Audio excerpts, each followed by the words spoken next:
Hogwarts Legacy is here, and I have spent countless hours in the game, so here are some tips and tricks I wish I knew a bit sooner. If you have any additional tips and tricks, leave them down in the comments. A lot of the time, you guys have even better tips down there. Grabbing the Swift talent will save you a lot of the time with the pacing. We're usually in an area like a cave or a dungeon where a lot of the little narrow cubby holes and passages you have to crawl through very slowly. You can instead just hold the dodge button to get through much quicker, and this also works for some of the uphill slopes that you usually aren't supposed to be able to get back up to. To unlock these puzzle doors in Hogwarts, you don't even need the page to unlock them. Just count each of these things on the door starting at 0, and the numbers are based off of the features of that creature. They're also always in the same order. Disillusionment doesn't make any sound whatsoever, and still doesn't make sound even with the talent that allows you to sprint. So as long as they can't see you, you can sprint everywhere in Disillusionment, and they won't notice you any more than they would without sprinting.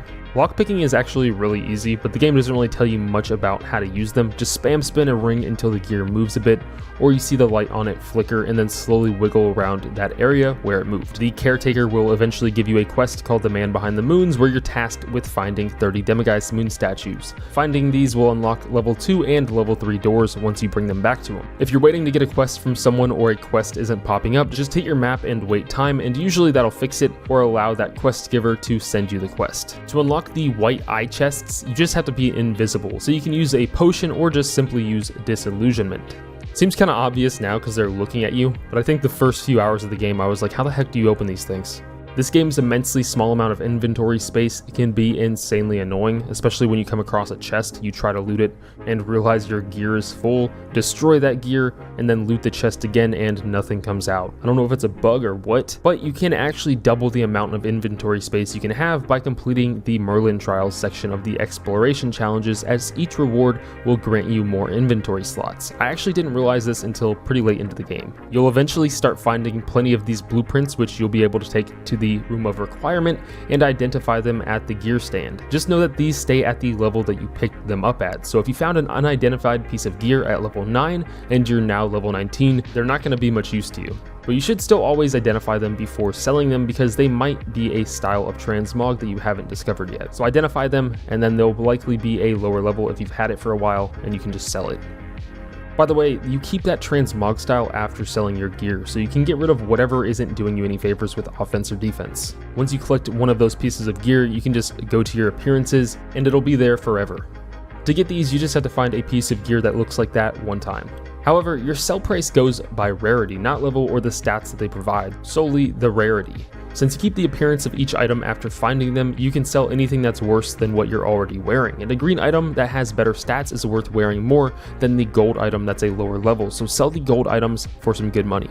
They give like 200 coins each. Keep in mind though, if you're upgrading your gear, a lot of the gold ones will have more slots. So if you're ever low on inventory space, scrap all of the green rarity well-appointed items you have first before doing anything else. The blue superb are barely worth more than the green, so feel free to scrap those if you need more room for loot as well. Another way to make easy money, although still not some insanely quick money farm, is to sell beasts. Following the story will eventually allow you to catch beasts, and doing missions for Deke up in the Room of Requirement will eventually allow you to breed them and expand on your beasts. Catching the Thestrals is kind of annoying, but just spam Levioso and then whip out your bag to quickly catch them. It starts to become a little easier, but once they fly, they're basically gone. But those really aren't worth selling anyway. They sell for the same price as puffskins, so just go to a puffskin den or something like a mooncalf habitat and catch those instead, because they're a lot quicker, and then you can sell them at Broom Peck in Hogsmeade. She rescues the animals here. It's like a sanctuary, so you don't have to feel bad, but each one of these should get you about 120 gold. You can farm for gold at each den once a day. Mooncalves again are one of the good ones, purple toads too, but puffskins are probably the best for this because they sell for the same price, are much easier to catch, and a ton of them usually spawn at each den. So once you catch them, go sell them and then click your map and wait time twice so that 24 hours pass and they respawn at their den. You'll also gain 30 XP for each one that you fill your bag with, and your bag fills up pretty dang quick, so you can make a fast 3,000 to 4,000 gold as well as almost 1,000 XP each time you go. And if you can't find puffskins because they run away, they're probably in a nearby tree. If you defeat nearby enemies on the way, you'll get more XP and even more items to sell when you travel back to Hogsmeade. And by the way, if you need any ingredients for a potion or plant and don't want to find them, you can purchase them in Hogsmeade as well. It's like the easiest way to complete some of those assignments.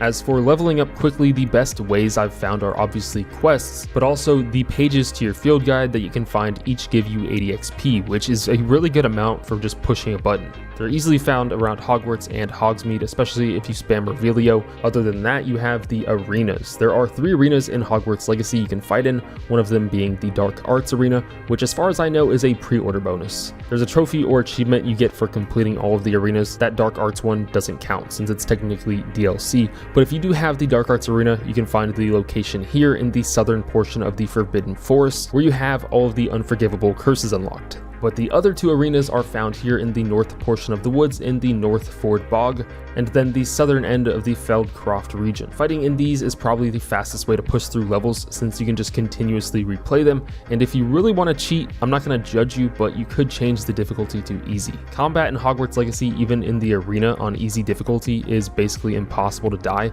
because it gives you a giant warning before getting hit. It's actually dumb. I would imagine story difficulty is like literally impossible to die.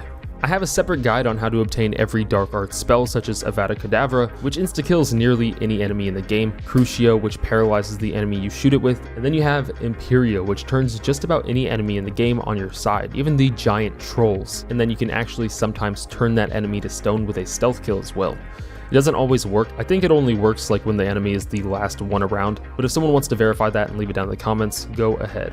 Obviously, these spells are nerfed with the actual legit boss fights that you run into in the story, but these spells are extremely powerful, and you can grab Crucio and Imperio at levels 16 and 17 just by following Sebastian's companion questline, but these spells can actually become even better. Avada Kedavra isn't able to be unlocked until level 28, but at level 22, the Avada Kedavra Mastery talent is able to become unlocked. Kinda silly to unlock this first, but I guess you could use it in the Dark Arts Arena. No matter whenever you decide to unlock it though, just make sure to unlock this talent as soon as possible, because this makes using Avada Kedavra defeat any enemy who is cursed. Grabbing the talents below it are going to make it even better, as you'll see Imperio Mastery allows you to spread curses further by spreading the curse each time an enemy under control of your Imperio hits another target, which is pretty crazy enough. Crucio Mastery also has a crazy talent to work with cursed enemies, but pretty much every talent under this Dark Arts talent tree allows your spells to curse even more enemies. So if you use your unforgivable curses and then your other spells such as the Disarming Curse,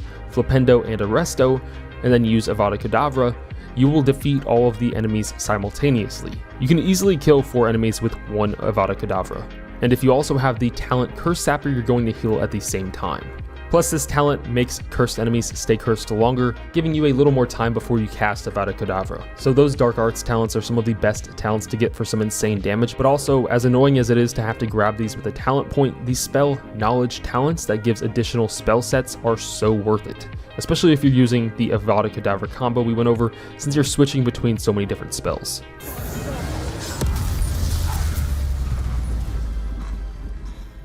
By the way, the unforgivable curses and throwable objects both completely ignore the enemy's Pertigo. Like on PlayStation, using R1 to throw an object are actually insanely good for damage as well.